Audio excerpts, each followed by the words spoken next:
கடந்த வாரத்திலே பவுல் எப்படி அன்றைய சபைகளிலே வாழ்ந்தார், நடந்து கொண்டார் என்பதை குறித்து நம்ம என்ன செஞ்சோம், நம்ம பார்த்தோம்.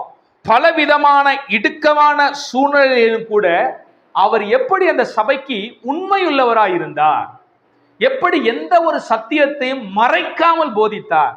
தனக்கு லாபம் வரும் என்பதற்காக பவுலடிகள் எந்த சத்தியத்தையும் மறைத்து அதை இலைமறை காய்மறையாக அவர் என்ன செய்யல, போதிக்கவில்லை.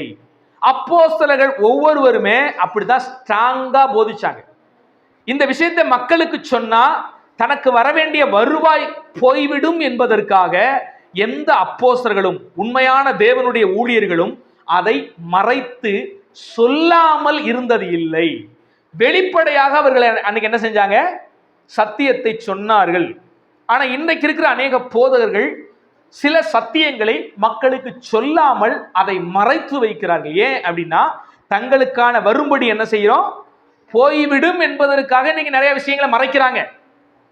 ஆனா பவுல் அன்னைக்கு சொல்லும் போது நம்ம தொடர்ந்து தியானித்து வரும்போது பவுலடிகள் தேவனுடைய சத்தியத்தை நான் உங்களுக்கு ஒன்றையும் மறைக்காமல் வெளிப்படையாக எல்லாவற்றையும் உங்களுக்கு உபதேசித்தேன், ஆதலால் எல்லாருடைய இரத்த பழிக்கும் என் கைகள் எப்படி இருக்கிறது, சுத்தமாக இருக்கிறது என்று போதித்தார்.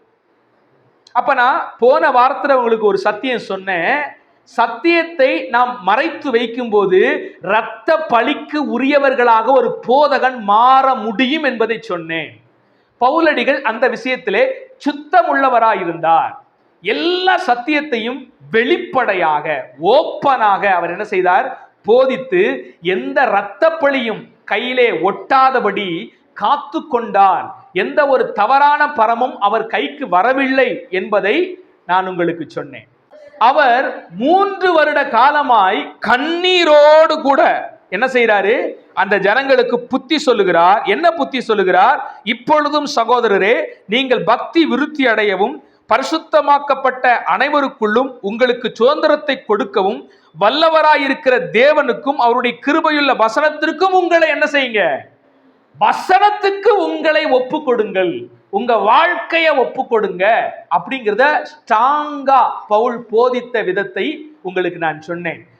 சுய இஷ்டமான காரியங்களை தேவன் நிறைவேற்ற வேண்டும் என்று தவறான உபதேசத்துக்குள்ளாக நீங்க என்ன செய்யக்கூடாது, போயிடக்கூடாது. ஆவியானவர் எழுதி கொடுத்த உபதேச சட்டத்துக்கு நாம் நம்முடைய வாழ்க்கையை ஒப்பு கொடுக்க வேண்டும் என்பதை குறித்து நான் சொன்னேன். அடுத்தபடியாக பவுல் சொல்றாரு, நான் ஒருவனுடைய வெள்ளியாகிலும் பொன்னையாகிலும் வஸ்திரத்தையாகிலும் இச்சிக்கவில்லை, நீங்கள் அறிந்திருக்கிறபடி. அந்த ஜனங்கள்டே சொல்றாரு. சில ஊழியர்கள் பார்த்தீங்கன்னா வெளியூர்ல போய் வெளிநாட்டுல போய் அவர் எவ்வளவு பரிசுத்தவான்னு என்ன செய்வாரு, அங்க போதிப்பாரு. ஆனா பவுல் தான் யாருக்காக இந்த 3 வருடம் உபதேசித்து கொண்டு வந்தாரோ அவங்க கிட்டயே தைரியமா சொல்றாரு, நீங்கள் அறிந்திருக்கிறபடி உங்ககிட்ட நான் எந்த ஒரு பொழிவையும் என்ன செய்யல, நாடல, உங்ககிட்ட இருந்து எந்த ஒரு பொருளையும் தேடல, எந்த விதத்தையும் காணிக்க கொடுங்கன்னு உங்களை நான் கட்டாயப்படுத்தல, எனக்காகவும் என்னோடு சேர்ந்து இருக்கிற உடன் ஊழியருக்காகவும் நானே உழைத்து சாப்பிட்டேன் என்று சொல்கிறார்.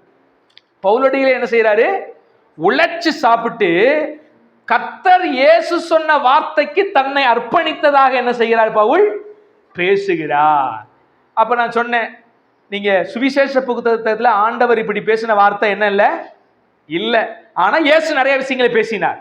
இயேசு நிறைய விஷயங்கள் பேசினார் என்பதற்கு ஆதாரமாக உங்களுக்கு ஒரு வசனத்தை சுட்டி காட்டினார். என்னது, யோவான் சொல்றாரு, இயேசு பேசின விஷயங்கள் அநேகம் உண்டு, அவைகளை நான் எழுதினால் உலகம் கொல்லாது அப்படின்னு சொல்லி எழுதுறார். அப்ப இயேசு பேசிய நிறைய விஷயங்கள் என்ன செஞ்சு இருந்தது. அதிலே ஒன்று முக்கியமானது என்ன, வாங்குவதை பார்க்கிலும் கொடுப்பதே உத்தமம் என்று இயேசு சொன்ன உபதேசத்தை பவுல் எடுத்து தனக்காகவும் தன்னுடையவர்கள் உழைத்து சாப்பிட்டு ஊழியம் செய்தார்.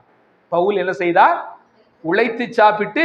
அதனால எல்லா ஊழியக்காரனும் உழைச்சுதான் சாப்பிடுறேன்னு சொல்ல வரல.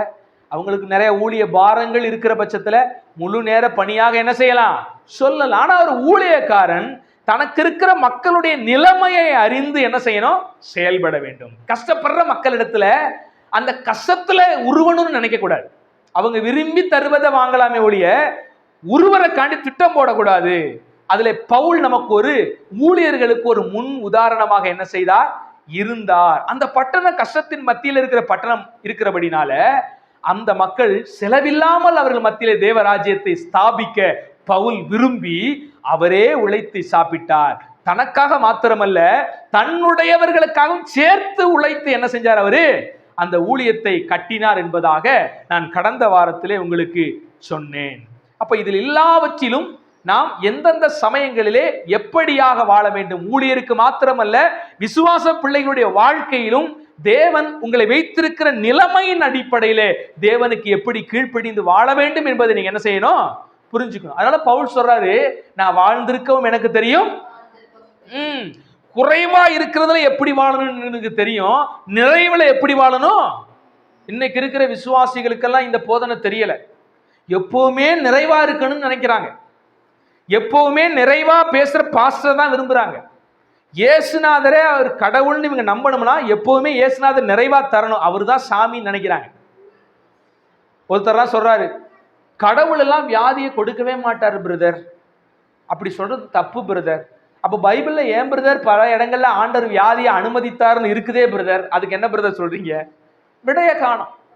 அவங்க நினைப்பு கடவுள் என்ன செய்ய மாட்டாரு, வியாதிய தரமாட்டார். கடவுள் என்னைக்கும் கஷ்டத்தை என்ன செய்ய மாட்டாரு, கொடுக்க மாட்டார் அப்படின்னு நினைக்கிறாங்க. சில சமயங்களிலே உலகத்திலே மனிதர்களை அப்படிப்பட்ட கஷ்ட வாழ்க்கையிலே தேவன் நடத்துகிறார். அது அவனுக்கு நல்லதுதான், அதை நீங்க புரிஞ்சுக்கணும். எல்லாரையும் தேவன் ஐஸ்வர்யவானாக மாற்ற வேண்டும் என்று விரும்புவதில்லை. ஆவிக்குரிய ஐஸ்வர்யவான்களாக உங்களை எல்லாம் மாற்றி இருக்கிறார் தேவன், அது உண்மை. வேதம் உங்களுக்கு வாக்களித்த ஆசீர்வாதங்கள் எல்லாம் என்ன ஆசீர்வாதம்? ஆவிக்குரிய ஆசீர்வாதங்களால் உங்களை ஆசீர்வதித்திருக்கிறார்.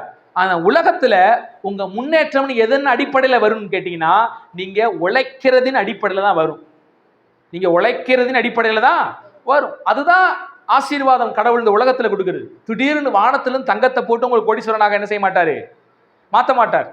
திடீர்னு எவனாவது 2 கோடி ரூபாய் கொடுத்து உங்களை கோடீஸ்வரனா மாத்துவான்னு நினைக்க கூடாது, ஆசைப்படக்கூடாது. திடீர்னு அவன் அந்த காரை கொடுத்துட மாட்டானா, திடீர்னு அவன் அந்த பில்டிங்கை கொடுத்துட மாட்டானா அப்படின்னு நம்ம என்ன செய்யக்கூடாது, நினைக்க கூடாது.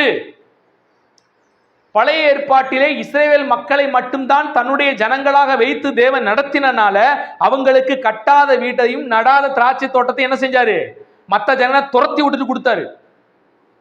ஆனா புதிய ஏற்பாட்டுக்கு வரும்போது இயேசு கிறிஸ்துவினால உலகம் முழுவதும் தம்முடைய பிள்ளைகளாக மாறுகிற சாக்கியத்தை எப்போது தேவன் கொண்டு வந்தாரோ, இப்போது யாரையாவது துரத்தி விட்டுட்டு உங்களுக்கு கொடுக்குற பழக்கமெல்லாம் என்ன செய்யக்கூடாது, அந்த புத்தியே வரக்கூடாது. முதல்ல சத்திய புரிதல் நமக்கு வேணும்.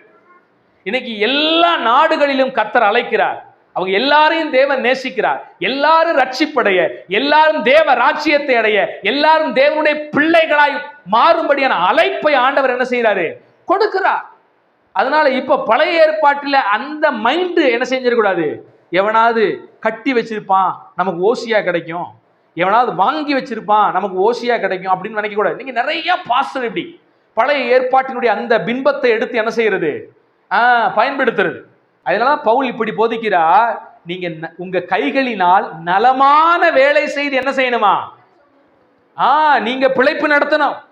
உங்களுக்காக மட்டும் நீங்க உழைக்க கூடாது, குறைவானவர்களுக்கு உதவி செய்யும்படி நீங்க கைகளினால் பிரயாசப்படுங்கிறார் ஆண்டவர். நலமான வேலை செய்து பிரயாசப்படுங்கள். அதை பவுல் உள்வாங்கி வாங்குவதை பார்க்கிலும் கொடுப்பதே என்று என்ன செய்கிறாரு, அப்படி ஊழியம் செஞ்சார்.